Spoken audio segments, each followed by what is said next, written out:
van die Here toe. Ons lees vanaand weer vanuit die Nuwe Testament, maar vanaand is ons in 2 Korintiërs 12.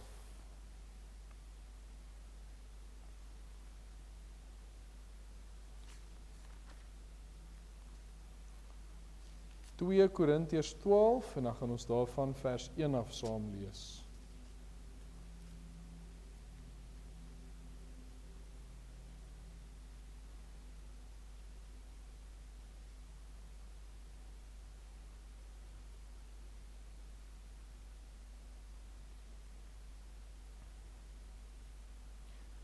Die hemelse gesig en die doring in die vlees. Dit is waarlik vir my nie nuttig om te roem nie, want ek sal kom tot gesigte en openbaringe van die Here. Ek weet van 'n man in Christus, 14 jaar gelede, of dit in die liggaam was, weet ek nie, of buite die liggaam, weet ek nie. God weet dit, dat so iemand weggeruk is tot in die 3de hemel. En ek weet van so 'n man, of dit in die liggaam of buite die liggaam is, weet ek nie.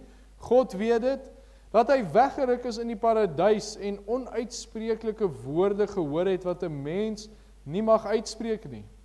Oor so 'n man sal ek roem, maar oor myself sal ek nie roem nie, behalwe in my swakhede. Want as ek sou wil roem, sou ek nie 'n dwaas wees nie. Want ek sou die waarheid praat, maar ek laat dit na, sodat niemand my hoor mag skat as wat hy van my sien of van hy van my hoor nie. En dat ek my oor die voortreffelikheid van die openbaringe nie sou verhef nie, is 'n doring in die vlees gegee. 'n Engel van die Satan om my met die vuis te slaan, dat ek my nie sou verhef nie. Hieroor het ek die Here 3 maal gebid dat hy van my sou wyk, en hy het vir my gesê, my genade is vir jou genoeg, want my krag word in swakheid volbring. Baie liewer sal ek dus in my swakhede roem, sodat die krag van Christus in my kan woon. Daarom het ek behaag in swakhede, in mishandelinge, in node, in vervolginge, in benoudhede, om Christus wil. Want as ek swak is, dan is ek sterk. Ons lees net so ver vanaand vanuit die woord van die Here. Kom ons sit net so, dan buig ons die hoofde en dan bid ons net weer saam. Almagtige God en Hemelse Vader, ons is weer voor U en ons dank U keer op keer vir U goedheid. Ons dank U vir die getrouheid en ons dank U vir dit wat ons van U kan ervaar. Here, en so hoeveel maal bid ons nie en bid vir besoekers, bid vir die groei van die gemeente. En Here, hier het ons vanoggend soveel mense in die kerk gesien en ons wil net vanaand vir U daarvoor kom dankie sê. Here, ons weet dis U wat 'n gemeente laat groei, dis U wat mense bring, dis U wat mense stuur en dis U wat mense 'n geestelike tuiste gee. En daarom sê ons dankie Here, maar ons bid ook dat U die mense wat besoek hier sal vasmaak by ons en dat U ook vir hulle so sekerheid sal gee dat dit is waar U wil hê hulle moet dien. En hou ons dan aanbid, Here, dat U hierdie gemeente sal laat groei. Here, dit wat ons ook Vrydag aand met ons nag van gebed U voor vertrou het, Here, dat U oor ons gemeente ywer met 'n groot ywer, Here, dat ons U werking hier sal sien, ervaar, en dat ons bereid sal wees ook om te doen wat U vra. Here, en dat ons nog steeds die sout van die aarde, die lig van die wêreld sal wees. Here, dat U ons sal gebruik om 'n effek, om 'n impak op die wêreld rondom ons te hê. Here, die jaar is besig om alreeds na einde toe te beweeg, en is al hoeveel maande wat ons met hierdie tema stap, Here, en bid ons dat dit nie maar verniet sal wees nie, Here, maar dat dit werklik 'n uitwerking op ons lewens sal hê, dat mense ons lewens sal sien, ervaar, en dat hulle U sal ervaar, Here, en dat dit 'n verskil in hulle lewens sal maak. Ons dankie, Here, dat U ons ook opgeroep het tot hierdie Christelike beginsel. Here, help ons om dit toe te pas. Ons sê ook so dankie, Here, dat ons vir ons mense kan bid. Here, wat 'n voorreg om iemand na U toe kan bring in gebed. En dink ons aan hulle wat seer het, Here. Ons dink aan hulle wat deur moeilike tye gaan. Ons dink aan hulle wat siek is, dat U met elkeen van hulle sal wees. Here, U ken hulle by die naam. U weet wat in hulle liggame aangaan. U weet wat deur hulle gedagtes gaan. en ons bring hulle na U toe, Here. Die wat vir prosedures gaan, wat dokters gaan sien, Here, dat U daarin ook sal wees, en dat U die medisyne sal gebruik, om ook so 'n verskil te maak. Dankie, Here, dat ons hierdie dinge kan bid en vir U kan vertrou. Maar dan bid ons ook, Here, vir die in ons gemeente wat miskien geestelike probleem het, wat lou geword het, agteruit gegaan het, bid ons, Here, dat U vir hulle weer sal oproep deur die woord, deur die Gees, om weer ten volle vir U te leef, Here, om brandende harte vir U te hê. En so bid ons, Here, dat ons gemeente ook sal ywer vir U en vir U werk. Ons bid ook so vir leiding vorentoe, Here, dat U vir ons sal help, dat ons op die regte dinge sal fokus, en dat ons sal werk waar ons moet werk. Ons dankie ook, Here, dat ons weet, U is steeds die hoof van hierdie gemeente, en ons hoef nooit te bekommer nie, Here, want U is aan die stuur van hierdie gemeente, en daarom kwessies en omstandighede soos die finansies en die pastorie waarvoor ons op die uitkyk is, Here, hierdie dinge bring ons aan U toe, en ons weet, Here, dat U sal voorsien, en daarom bid ons in vertroue, sonder om te twyfel, want ons weet, Here, wie is die een wat ons aanroep, die almagtige God van hemel en van aarde, wat in staat is om te doen ver bo wat ons bid of dink, Here, daarom vertrou ons U, en ons dankie. Wees ook dan so vanaand saam met ons, Here, help dat ons U teenwoordigheid sal ervaar, en spreek met ons deur U woord, Here, dat ons nader aan U kan beweeg, bemoedig ons, versterk ons, praat met ons, dat ons nie onveranderd vanaand hier sal uitgaan, Here, maar dat U woord elkeen van ons sal raak. Dankie dat ons dit kan bid, en ons vertrou U daarvoor in die naam van Jesus Christus alleen. Amen. Ons begin dan weer by 'n teks, 'n kerngedagte wat vir ons uitstaan, en hier is dit vers 7 wat sê, en dat ek my oor die voortreffelikheid van die openbaringe nie sou verhef nie, is my 'n doring in die vlees gegee. 'n Engel van Satan om my met die vuis te slaan, dat ek my nie sou verhef nie. En uit daardie gedeelte uit, 'n bekende gedagte, is Paulus se doring in die vlees. Nou ek het vanaand, toe ek nou hiervoor die skyfies maak, en ek dink nou aan 'n doring, toe dink ek dadelik aan 'n bougainvillea. So nou onthou ek 'n klompie jare terug, het ek 'n bougainvillea gesny, en die ding het my binne in my hand gesteek, bo op my hand, nogal seer gewees, en my hand het opgeswel en het gebrand. So nou elke keer as ek dink aan 'n doring, of Paulus se doring in die vlees, dan dink ek dadelik aan 'n bougainvillea, die seer, die ongemak wat mense ervaar as hierdie doring jou steek.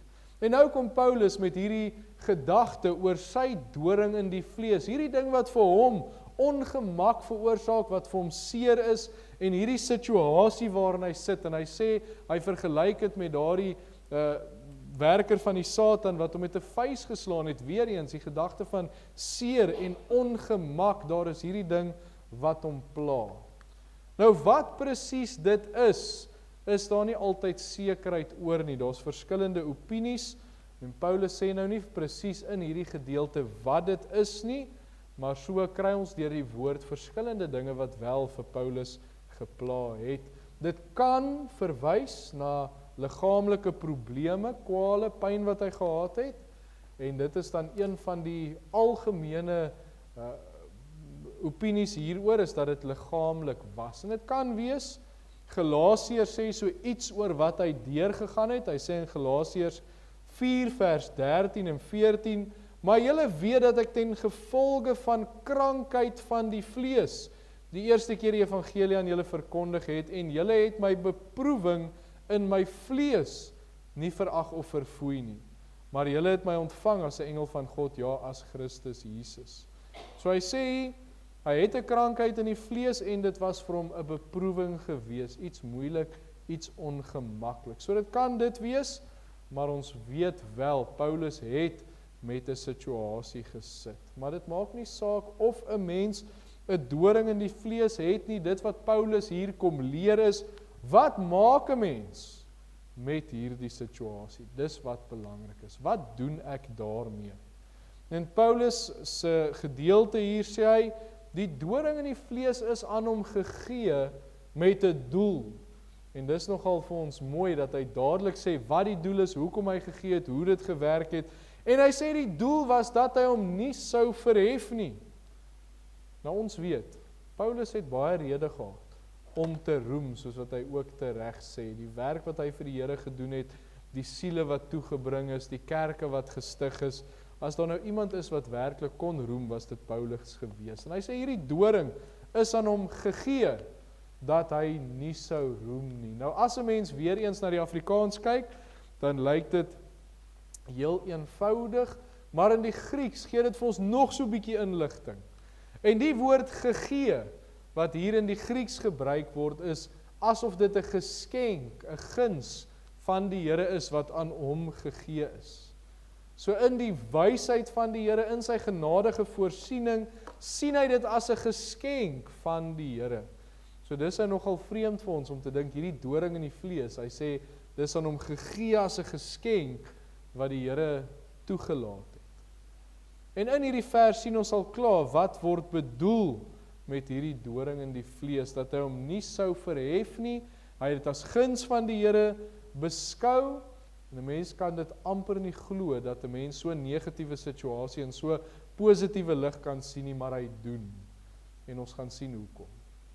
So dit is dan die fokus waar ons vanaand gaan fokus, is hierdie doring in die vlees, en hoe hanteer Paulus hierdie situasie, met alles wat hy deurgaan, want hy vra die Here, ons het gelees, hy vra die Here om dit van hom weg te neem, en die Here antwoord hom, en dis waar ons gaan kyk, hoe antwoord die Here hom, en wat is die uiteinde daarvan. Ons gaan kyk na Paulus se gebed om verlossing, en wat die antwoord is, ons gaan kyk na hoekom die Here dit geantwoord het, want hy verklaar homself in die antwoord, en ons gaan sien watter verandering bring dit, en wat dan die uiteinde daarvan is. Maar Paulus se fokus, sy gebede oor hierdie doring in die vlees. En dan gaan ons kyk, hoe pas ons dit toe?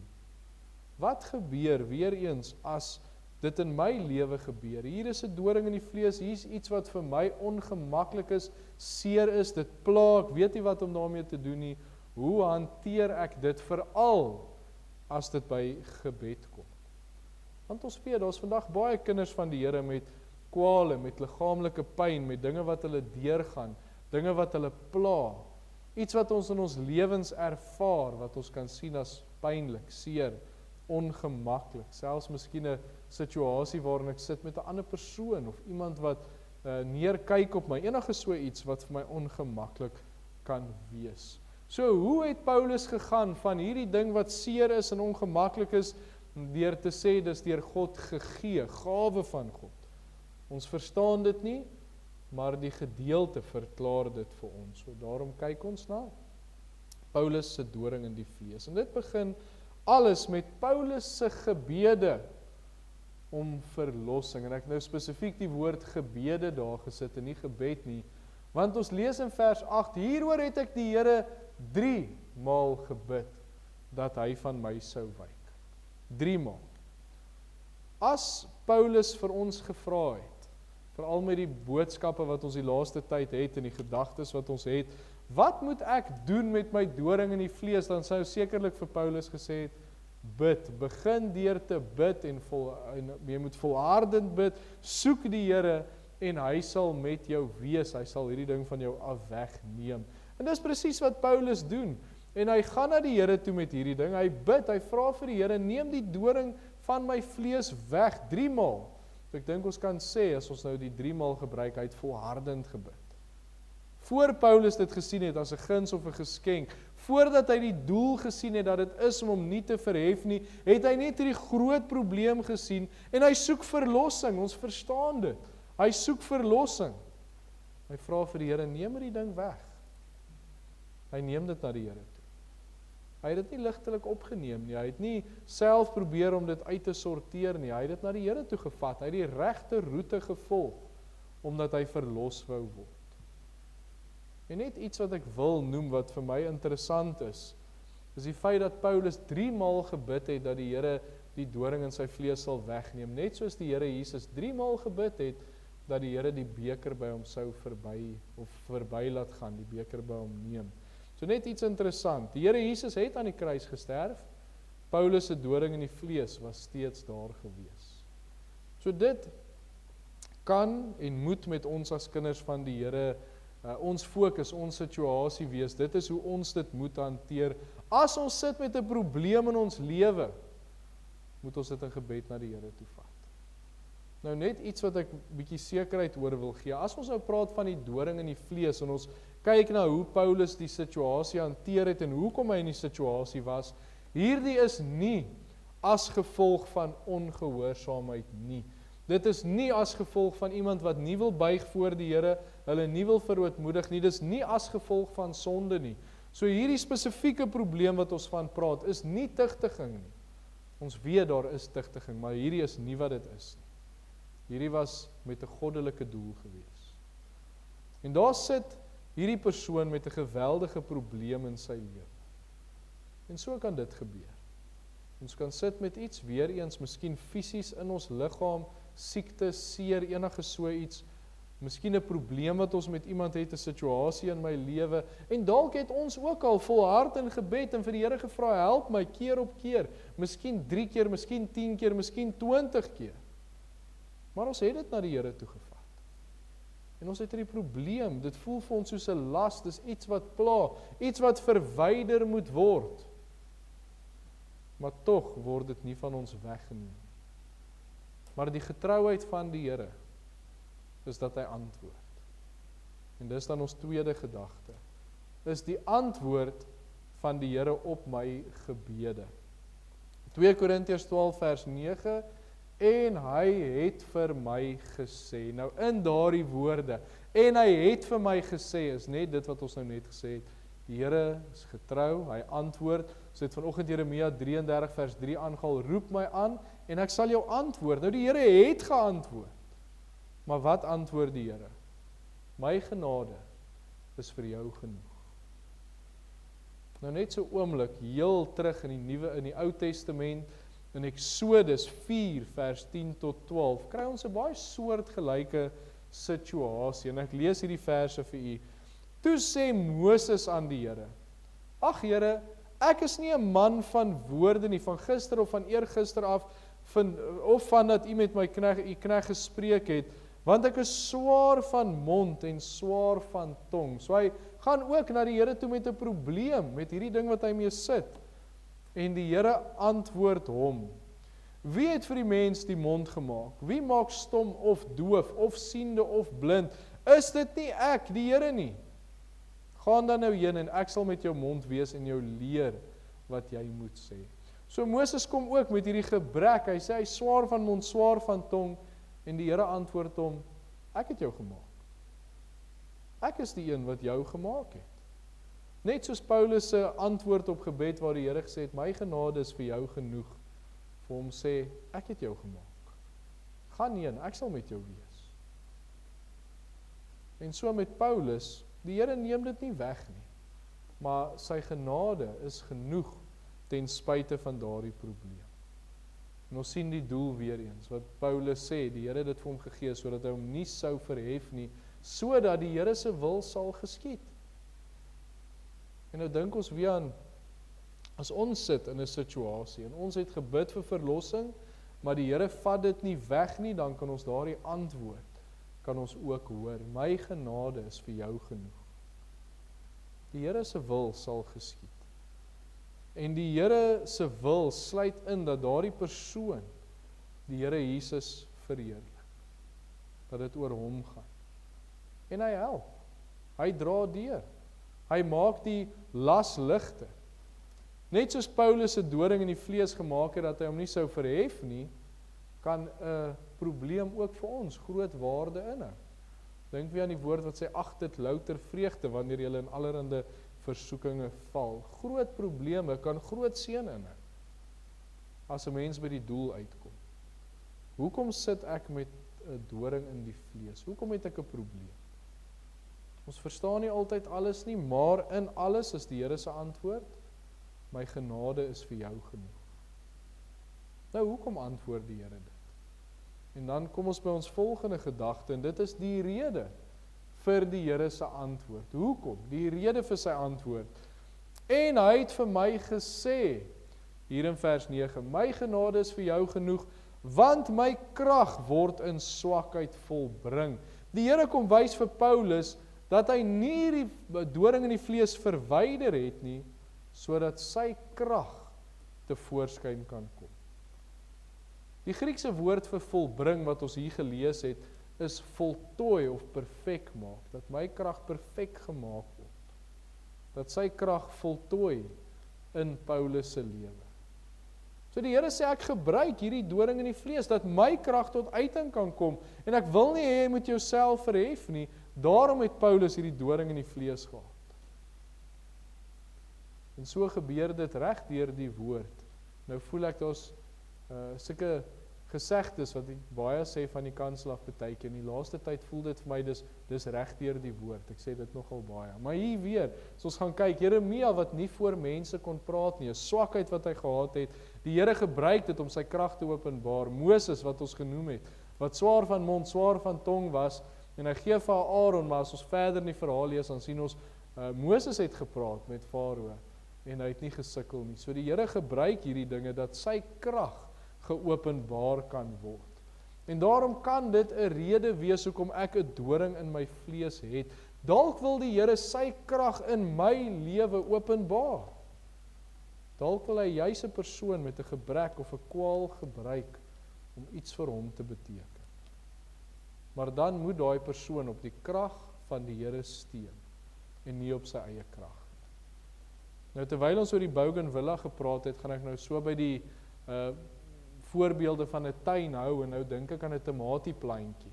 Nou die van u wat 'n tomatieplantjie goed ken, weet mos, hulle het geen krag op hulle eie nie, hulle takkies is maar swak, en hulle kan eintlik nie die tomaties dra nie, so hy het iets nodig om teen te rank, hy het iets nodig om op te ondersteun, sodat hierdie tomatietjies kan groei. Nou hierdie tomatieplant, al rank hy op teen iets, hy word nie noodwendig sterker nie, maar hy maak staat op die krag van die ding waarteen hy rank. En dis presies hoe dit in hierdie geval is. Ons moet steun, ons moet ons krag kry vanuit die Here. Dis nie iets wat ons vanuit onsself moet put of kan put nie, maar dit kom van die Here af. Sy krag word in swakheid volbring. Maar dan gebeur daar nou iets, en dit is die verandering na die gebede. 2 Korintiërs 12 vers 9, die B-gedeelte, baie liewer sal ek dus in my swakhede roem, sodat die krag van Christus in my kan woon. Mooi woorde wat Paulus hier sê. Nou weer eens, as 'n mens na 'n bougainvillea kyk, as ons verbyry, ek weet hier in die Kerkstraat op, as 'n mens ry, dan het hulle daar in die middel geplant, en baie keer sien 'n mens. En wat sien 'n mens as jy 'n bougainvillea sien? 'n Mens sien mos die mooi. Jy sien die blommetjies, ek het hier vir ons 'n mooi prentjie opgesit. Kyk die blommetjies, jy sien die pink, en dan kry mens mos 'n oranje en wit, en 'n mens sien net die mooi, jy sien nie eers die dorings raak nie. Die ander prentjie moes ek laat maak het, dat 'n mens die dorings kan sien, die vorige een wat op was, maar mens sien die kleurvolle blomme raak. En dis die verandering wat gebeur het in Paulus se lewe. Hy het gegaan van hierdie doring in die vlees wat hom pla, en die negatiewe wat hy daarin sien, na baie liewer sal ek in my swakhede roem, sodat die krag van Christus in my kan woon. So toe sien hy die mooi, en hy sien die goeie raak. Dis wat die Here vir hom kom openbaar. Die Here sê vir hom, hierdie doring in die vlees is vir jou gegee vir hierdie rede. En hy het gesien, hierdie doring in die vlees maak, dat hy nie op sy eie krag steun nie, dat hy nie homself verhef nie, maar dat hy op die Here bly steun. En dat dit wat hy aanpak, dat hy dit in die krag van die Here doen. En hy sien die mooi daarin. Ek wil amper sê, hy sien die blommetjies, hy sien nie meer die dorings nie. So dis waar die verandering inkom. Toe hy dit deur die oë van die Here sien, toe verander sy hele uitkyk. En daarom het hy in daai eerste vers gesê, die Here het dit vir my gegee, daai Griekse woord, 'n guns, 'n geskenk, want hy het die doel raak gesien. Sodat die krag van Christus in my kan woon. Nou dit is die moeilike van hierdie situasie, as ons iets deurgaan, en ons het 'n doring in die vlees, ons het 'n situasie wat moeilik, ongemaklik, seer is, dan is dit moeilik om dit as 'n gawe of 'n geskenk te sien. En dit gebeur nie van self. Dis eers wanneer die Here ons kom leer en kom wys en kom lei, dat ons dit deur sy oë sien wat daardie verandering plaasvind. Dalk sien ons nog net die dorings raak, terwyl die Here vir ons wil wys wat die groot prentjie is. As 'n mens terugstaan en jy sien die hele bougainvillea, dan sien jy nie die dorings raak. En so wil die Here vir ons kom wys dat hy sy krag tentoon wil stel deur ons lewens. En daarom as die Here dit vir ons openbaar, dan gebeur daai verandering wat ek sê, ek sal liewer in my swakhede roem, sodat die Here verheerlik mag word. Die Here se krag word in swakheid voltooi, mooi gemaak, perfek gemaak. En daarom kan ons 'n gemoedsverandering deurgaan. Kyk wat kan die Here doen deur 'n doring in die vlees. En dan ons laaste gedagte is die uiteinde van Paulus se gebede, die uiteinde van dit alles. Hy sê in vers 10, daarom het ek behaag in swakhede, in mishandelinge, in node, in vervolginge, in benoudheid om Christus wil, want as ek swak is, dan is ek sterk. So nou het Paulus heeltemal verander, van daar waar hy gesê het, ek het die Here gebid, die engel van die Satan het my geslaan, en ek het gevra, neem dit weg. Nou sê hy, ek het behaag in hierdie dinge. So is swakhede, mishandelinge, vervolginge, benoudhede. Nou sien hy dit as 'n positiewe ding, om Christus wil. Want hy het gesien watter impak dit kan hê. Hy het gesien hoe dit kan help dat hy in die krag van die Here leef en nie op homself staat maak nie. Dink weer eens, as ons 'n persoon moet uitlig en sê iemand kan op hulle self staat maak, sou dit sekerlik Paulus wees met alles wat hy vir die Here beteken het. En hy sê, kan nie. In die krag van die Here Jesus Christus, dis waar 'n persoon se sterkte is, dis waar hulle moet vertrou. So in hierdie hele situasie van die doring in die vlees, van waar hy gebid het, dat die Here dit wegneem en die Here hom geantwoord het, my genade is genoeg, hy gesien het daar's 'n doel daarmee, kom hy op hierdie punt uit om te sê, in hierdie dinge is ek sterk, omdat ek swak is, om Christus wil is ek sterk.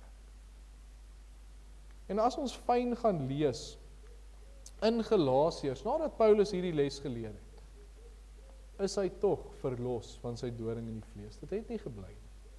Die Here het vir hom 'n les kom leer. En hierdie doring is uiteindelik weggeneem. En dit is 'n wonderlike gedagte weer eens, dat ons sal weet, die Here het 'n doel met hierdie dinge in ons lewens.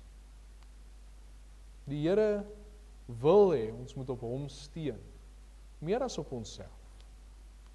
As ons dink aan Spreuke 3 vers 5, vertrou op die Here met jou hele hart, steun nie op jou eie insig nie. Dit maak nie saak hoe sterk, hoe slim, hoe oulik enige van daardie dinge ons is nie. Wat sê Paulus? As ek swak is, dan is ek sterk. In die krag van die Here. Dink jy aan die voorbeeld van die tomatieplantjie, wat steun op daardie struktuur waarop hy is. Ons moet steun op die Here.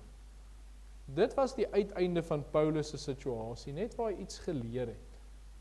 En wat hy deurgegaan het. En as 'n mens nou die Bybelboeke ken, veral in die Nuwe Testament, was 2 Korintiërs vir Paulus, as jy dit gaan lees, 'n moeilike boek gewees. Dis waar hy baie deurgegaan het, baie geleer het, stryd gehad het, moeilike tyd gehad het, en hy kom op hierdie punt uit, net om te sê, as ek swak is, dan is ek sterk.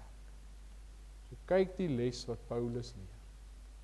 En nou kom draai dit vir ons oor, om te sê, as ons hierdie doring in die vlees het, praat met die Here, vertrou die Here, gaan hoor wat sê die Here, en steun op hom. En daarmee sluit ek af. So Paulus kom noem hierdie paar dinge van die doring in die vlees. Ons sien hy het gebid, hy die Here vertrou, 3 maal gebid, ons kan amper sê hy het volhard in gebed, en die Here antwoord hom, die Here is getrou, my genade is vir jou genoeg. Die Here gee vir hom 'n rede, hoekom gebeur hierdie dinge? Want die Here se krag word in swakheid volbring. En ons sien dadelik die verandering in Paulus se gemoed, ons sien die verandering in die gedeelte. Want hy sien die doel raak, en hy sien dis die Here se krag wat nou deur hom gaan werk, tot die uiteinde wat hy uiteindelik sê, as ek swak is, dan is ek sterk. Hy steun op die Here se krag. So wanneer daar iets in my lewe is, dink weer aan die doring wat gesteek het, die ding wat ongemaklik is, en seer is, wat ook al dit is, dan moet ons dit na die Here toe vat, ons moet bid daaroor. Maar ons moet ook weet, partykeer het die Here 'n doel, maar hy sal dit vir ons wys, hy het dit vir Paulus gewys. Maar die uiteinde is, ons moet op die Here steun. As ons swak is, dan is ons sterk. As ons op die Here steun, dan is ons sterk. En dit bring die verandering. So ons oë is op die Here en ons vertroue is op die Here. Amen. Ons buig die hoofde en dan bid ons net so. Hemelse Vader, baie dankie dat ons vanaand na hierdie die gedeelte kon gekyk het. Here, en menslik is dit moeilik om te verstaan. Om te dink hoe 'n probleem, 'n moeilike situasie, Here, 'n man van God so kon verander dat hy op die einde sê hy het 'n behaag in hierdie negatiewe dinge. Here, maar U is so goed, U is so getrou, dat U hierdie les vir hom geleer het, Here, en die doring in sy vlees weggeneem het. En so bid ons, Here, dat ons daai nabyheid sal ervaar. Dat wanneer daar iets in ons lewens is, Here, dat ons ook die lesse kan leer wat U vir ons wil leer. Maar Here, meer as dit alles, dat ons ten volle op U sal steun. Nie op onsself nie, Here, maar op U sal steun. Want ons weet, Here, dis in U wat ons krag het. Dis in U wat U wil volbring word en U uiteindelik deur ons lewens verheerlik word. Ons sê vir U dankie. Here, wees met ons deur die res van hierdie week, Here, en help ook met dit wat ons teekom in hierdie week, en ons hou ook aan bid, Here, dat ons die sout van die aarde en die lig van die wêreld sal wees. Ons bid dit in die naam van Jesus Christus alleen. Amen. Die Here, die genade van die Here Jesus Christus, ons Verlosser, en die liefde van God die Vader, en die gemeenskap van die Gees, wees en bly met U elkeen. Amen.